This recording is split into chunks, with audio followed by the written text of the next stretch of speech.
ईश्वरा सर्वभूतानां हृदयेशे अर्जुन तिष्ठति। भगवान कहते हैं मैं कहीं दूर नहीं, तेरे ही मन में हूं।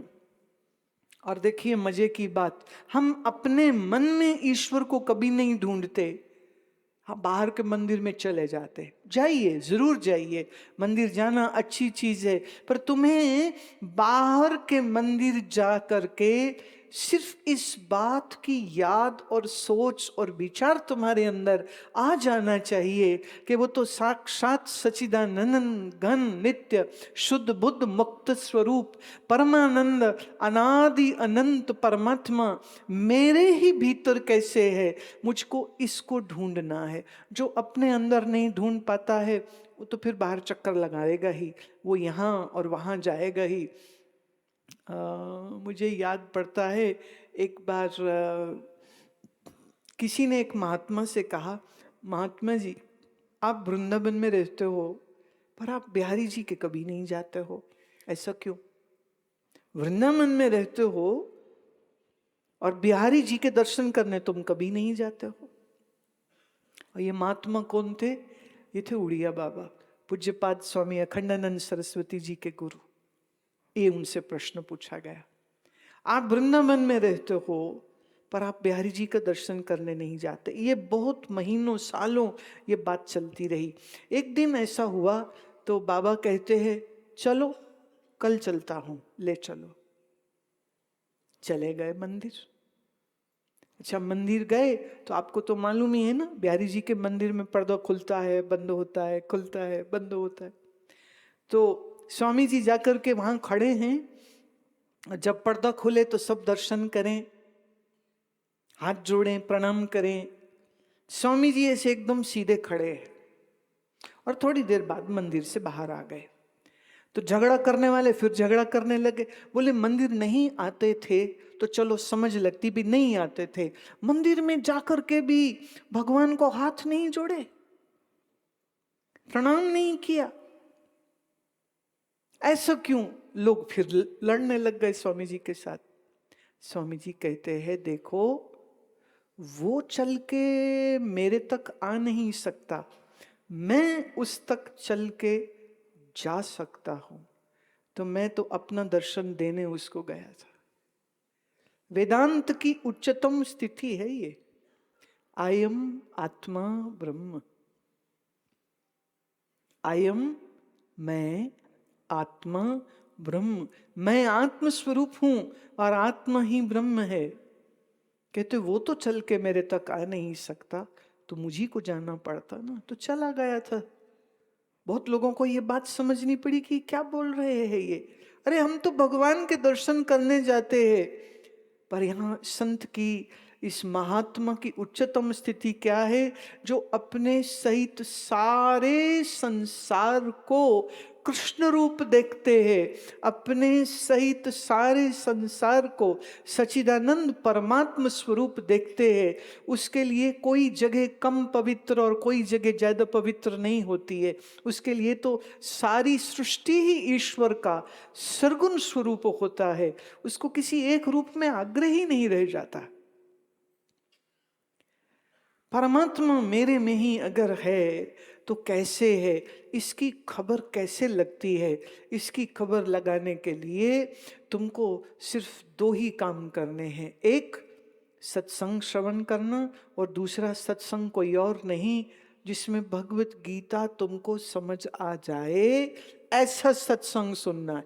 आजकल बड़े अजीब अजीब से सत्संग चलते हैं, मैं उस विषय में नहीं जाती हूँ, पर जब मैं सुनती हूँ, मैंने कहा ऐसे लोगों की भीड़ का इकट्ठा हो जाना और फिर मिल करके रोटी दाल सब्जी खा लेना, तो थोड़ा सा गाना बजाना कर लेना, इसको सत्संग नहीं कह सकते, इसको कीर्तन कह लो, तुम सत्संग मत कहो। सत्संग तब है जब वहां भगवत गीता की विचार हो रही हो, श्लोक दर श्लोक उसको समझने की चेष्टा हो रही हो। सत्संग उसको कहते हैं जहां ये समझाया जा रहा हो कि सत्य स्वरूप परमात्मा कैसे है, सत्य किसको कहते हैं, असत्य किसको कहते हैं, सत्य अनादि अनंत है और उस सत्य के साथ हमारी बुद्धि का संबुद्धता कैसे हो सकती है। जब इस विषय पर चर्चा हो रही हो तो इसे हम कहेंगे सत्संग। लेकिन सिर्फ खाना पीना किया, गाना बजाना किया तो इसको तुम कीर्तन कह लो, इसको तुम सत्संग नहीं कह सकते। जहां सत्य की विचार हो उसे हम सत्संग कहेंगे। जहां उस सत्य को प्राप्त कैसे किया जा सकता हो इसकी विचार होती है, उसको हम सत्संग कह सकते हैं। और हम अपने जीवन में उस सत्य स्वरूप सच्चिदानंद ब्रह्म की प्राप्ति कैसे कर सकते हैं, जब इसकी विचार हो तो उसको सत्संग कहते हैं। अनात्म से उठा करके आत्मज्ञान जो कराए उसको सत्संग कहते हैं। अगर आत्मा की कोई चर्चा नहीं हो रही, आत्मा का स्वरूप क्या है अगर ये नहीं समझाया जा रहा, श्री कृष्ण के इस गीता के उद्बोधन को अगर समझाया नहीं जा रहा है, तो फिर उसको हम सत्संग कैसे कह सकते हैं। अब कृष्ण की बात आई है तो मेरे चित्त में बहुत एक लहर उठ रही है। कृष्ण को अगर मैं कहूं तो उसके दो रूप हो जाते, एक निर्गुण एक सरगुण। एक निर्गुण एक निर्गुण कौन? वो सत्य है, वो चैतन्य है, वो आनंद है, वो व्यापक है। जब मैं बोलूं व्यापक है तो इसका मतलब इस बैंक्वेट हॉल में भी है और इस समय भी है। तो जो सर्व में है वो तुम्हारे में भी है और मेरे में भी है। तो इस दृष्टि से ये तो कृष्ण ही कृष्ण हो गए, सर्व कृष्ण हो गया। ऐसे ही इसी कृष्ण का एक सरगुण रूप है। सरगुण रूप कौन सा? जिसमें वो पीताम्बर पहने हैं, मुकुट लगाए हैं, सुंदर आंखें हैं, सुंदर जिसके बाल हैं, कुंडल जिसके कान में है, पायल जिसके चरण में है, बांसुरी जिसके अधर पे है, ऐसे सुंदर श्याम सुंदर के सरगुण रूप का अगर तुम ध्यान करते हो, अगर तुम उसकी चिंतना करते हो, अगर तुम उसकी उस आकृति को, उस छवि को अपनी बंद आंखों में तुम ले आओ, तो मैं कहूंगी फिर तुम कृष्ण के चलते फिरते मंदिर हो, तुम मंदिर बन जाते हो, क्योंकि कृष्ण तुम में जागृत हो जाता है। कृष्ण का जो स्वरूप है उसको किसी मंदिर की चार दीवारी तक सीमित मत रखो। निर्गुण रूप से तो वो व्यापक है और सरगुण रूप से वो बाहर मंदिर में भी है, पर वो मंदिर से ज्यादा तुम्हारे मन के अंदर होना चाहिए। मंदर, मन अन कृष्ण तेरे मन के भीतर हो कि तू आंख बंद करे तो श्री कृष्ण के उस सुंदर स्वरूप को तुम अपनी बंद आंखों में उसका ध्यान कर सको। ऐसे स्वरूप का दर्शन करके आपका हृदय, आपका मन कितना गदगद हो जाएगा, कितना आनंद में आ जाएगा, इसकी तो क्या ही कल्पना करनी। मीरा है, सूरदास हैं, सब कृष्ण के प्यारे हैं। कृष्ण के उस स्वरूप का दर्शन करते हैं, बाहर भी करते हैं, भीतर भी करते हैं, और श्री कृष्ण की सुंदर सुंदर छवि को दर्शन करना। अब आप सोचिए कि जब आप आंख बंद करके बैठे भजन करने के लिए, अभी तो मन में कभी बेटे का ख्याल, कभी बेटी का ख्याल, कभी दुकान का ख्याल, कभी इसका कभी उसका, मन में तो दुनिया का ही विचार चलता रहता है। पर होना क्या चाहिए, एक सुझाव दे रही हूं कि जब तुम आंख बंद करो तो तुम्हारी बंद आंखों में जो भी तुम्हारा इष्ट है, अभी तो चूंकि श्री कृष्ण की बात कर रही हूं, तो वो श्री कृष्ण का स्वरूप तुम्हारी आंखों के सामने आ जाए। संभव है कि पहले पहल जब मन नया नया इस प्रेम के पथ पर चलेगा तो वो छवि उतनी स्पष्ट नहीं होगी, थोड़ी धूमल धुंधली, थोड़ी आई थोड़ी चली गई, टिकती नहीं है। क्योंकि जितना मन टिकेगा उतना ही वो स्वरूप तुम्हारी आंखों के आगे टिक जाएगा, और अगर मन चंचल होगा तो फिर वो भी हिल जाएगा। इसलिए मन को एकाग्र करना प्रेम में, और ये जो प्रेम है, ये प्रेम तुम्हारे मन को एकाग्र भी बनाता है, एकाग्रता का साधन भी है, और एकाग्रता की सिद्धि भी यही प्रेम दे देता है। तो मन में ये भाव अगर जगे, प्रेम से इस भजन को सुनिए आप। सुबह जब जगो तो सबसे पहले ख्याल तुम्हें ईश्वर का है, और उठते बैठते ये 50 या 60 के बाद ना, ये खास करके हमारी देवियां, हाय हाय क्या हुआ, उठा नहीं जाए ना कुर्सी से, हाय हाय मत किया करो। तकलीफ है, मैं समझती हूं। तो जब ना उठ जाए तो बोले श्यामा श्यामा, जो तुम्हारा मन करे प्यारे, कुछ तो बोलो, ए राम, ये कुछ तो, हाय मत करो। जब आप हाय हाय करोगे ना तो हाय रह जाएगी जीवन में।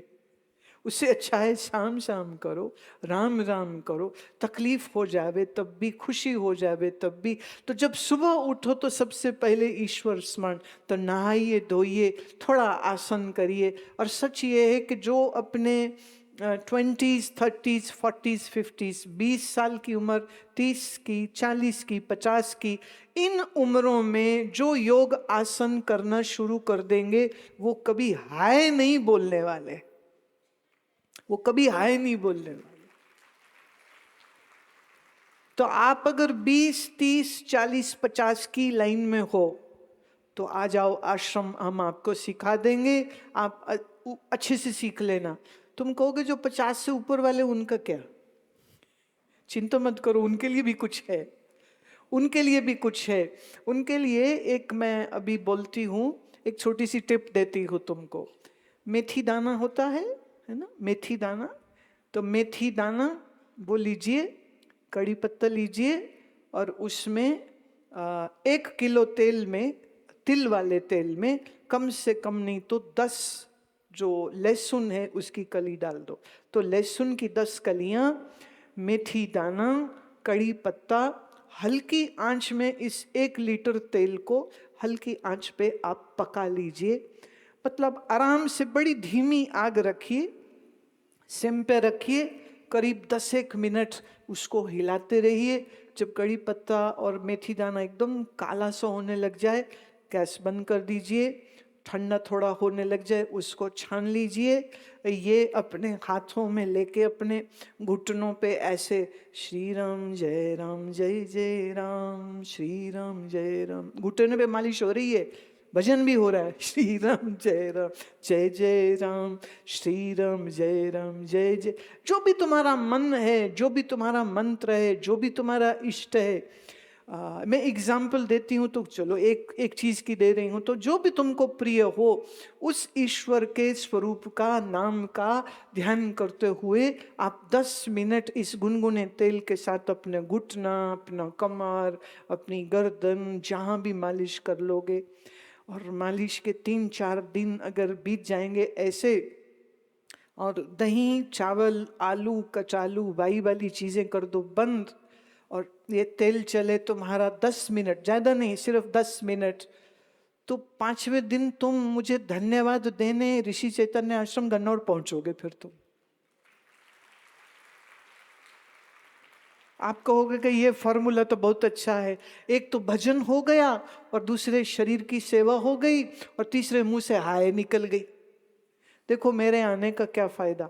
मेरे को इस बार ना अभी आश्रम का 25वां रजत जयंती कार्यक्रम था 22 तारीख को। बहुत से संत आए, महात्मा आए। तो एक महात्मा मेरे से बहुत प्रेम करते, बड़े वयोवृद्ध संत है। तो वो कहते हैं, बहुत जोर जोर से बोलते हैं वो, तो बड़ी जोर जोर से वो माइक पे बोल रहे थे, ये आनंद मूर्ति है, ये आनंद मूर्ति है, जो यहाँ आएगा वो दुख मूर्ति नहीं रहेगा, वो सब आनंद मूर्ति हो जाएंगे। क्योंकि तुम आनंद मूर्ति के पास आए हो, इसलिए तुम दुखी नहीं रह सकते। तो वो अपना प्रेम है, वो अपना प्रेम जाहिर कर रहे थे। और ये मेरी भावना है, ये मेरी भावना है कि आपका शरीर स्वस्थ रहे। इसलिए ये 4 दिन हम रोज किसी न किसी एक आयुष और रोग और तकलीफ को शरीर से दूर कैसे कर सकते, कुछ थोड़ी सी बात मैं उसकी भी कर दूंगी। जो आज मैंने बताई है, जिनके आर्थराइटिस है या इवन रूमेटॉइड आर्थराइटिस है, उसके साथ मैं एक विस्तार में तो मैं बाद में बताऊंगी आपको, पर उसके साथ एक चीज़ जो है जिसको मैं कहती हूँ वाटर फास्टिंग, सिर्फ जल का उपवास, हफ्ते में 1 दिन या 2 दिन करें और साथ में ये तेल मालिश हो रही हो। मैंने ऐसे बहुत सी माताओं को फिर हंसते हुए देखा है कि अब उठती हूँ कुर्सी से तो हाय नहीं करती हूँ। मेरे को बड़ी खुशी होती है इस बात की। हमारा खान पान जब गड़बड़ होता है, जब हम चिंता ज्यादा करते, क्या आप जानते हैं इस बात को? अभी विज्ञान ये कह रहा है कि जो शरीर में दर्दें हैं, इसका भी संबंध तुम्हारी चिंता से है। इसको हम कहते हैं साइकोसोमैटिक डिजीजेस। मन से शरीर को जो रोग जाते हैं, साइको माने मन, मन से आए हुए शरीर के रोग। तो जब आप चिंता ज्यादा करते हैं, और चिंता करते करते में ना और कुछ नहीं तो चाय पी समझ नहीं लगती क्या करो, हर 2 घंटे में चाय पी रहे होते हैं। बेचैनी हो रही, चाय दे दो, सिर दुख रहा है, चाय दे दो, नींद नहीं आ रही, चाय दे दो, नींद आ गई है दूर करना इसलिए चाय दे दो, कुछ करने को नहीं, चाय दे दो, बारिश पड़ रही, चाय दे दो, ठंड पड़ रही, गर्मी बढ़ी, चाय दे दो, ऊपर से इतनी सारी चाय। शरीर में गई चाय, मन में गई चिंता, तो मुंह से हाय नहीं निकलेगी तो राम निकलेगा क्या? तो इधर से चाह छोड़ो। क्या छोड़ो? चाय की चाह और दुनिया की। यहां कितने पंजाबी बैठे? हाँ, अरे वाह वाह वाह। पंजाबी में चाय नहीं बोलते, क्या बोलते? चाह। और जो मन में इच्छाएं जो उठती हैं, उस इच्छा को भी क्या कहते? चाह। तो चाह की चाह छोड़ो। जो चाह की चाह छोड़ देगा, उसकी चाह से चिंता दूर हो जाएगी। दुनिया की चाह छोड़ो तो मन से चिंता आप से आप दूर हो जाती है। लेकिन ये बिल्कुल सत्य बात है, कुछ चेंजेस खाने पीने में, कुछ चेंजेस सोच विचार में, कुछ चेंजेस हमारे व्यवहार में, ये जब तीनों चीज़ें साथ चलती हैं तो मन और शरीर दोनों स्वस्थ होते हैं। और यही मेरी अभिलाषा है कि आप सब लोग, मैं अभी पूछ रही थी कि गुड़गांव कितने देर बाद मैं आई हूँ। ओहो, हिसाब लगाया तो 9 साल बाद। वाह वाह वाह। 9 साल के बाद फिर से गुड़गांव में, इस गुरुग्राम में आने की संजोग देखो बनी है। आप पता नहीं कैसे लोग हो, आपने बुलाया ही नहीं पहले। मेरा कोई दोष नहीं है, आपने बुलाया नहीं इसलिए हम आए नहीं, अब आपने बुलाया तो इसलिए हम आए हैं। और इसी विषय पर चिंता का कारण और चिंता का निवारण, इस विषय को मैं कल आगे और बढ़ाऊंगी। समय पर आकर के लाभ लें। आप सबको बहुत प्रेम सहित मेरे बहुत बहुत प्रणाम। बोलो सच्चिदानंद भगवान की, श्री कृष्ण भगवान की, सियावर रामचंद्र की। बोलो भाई सब संतन की।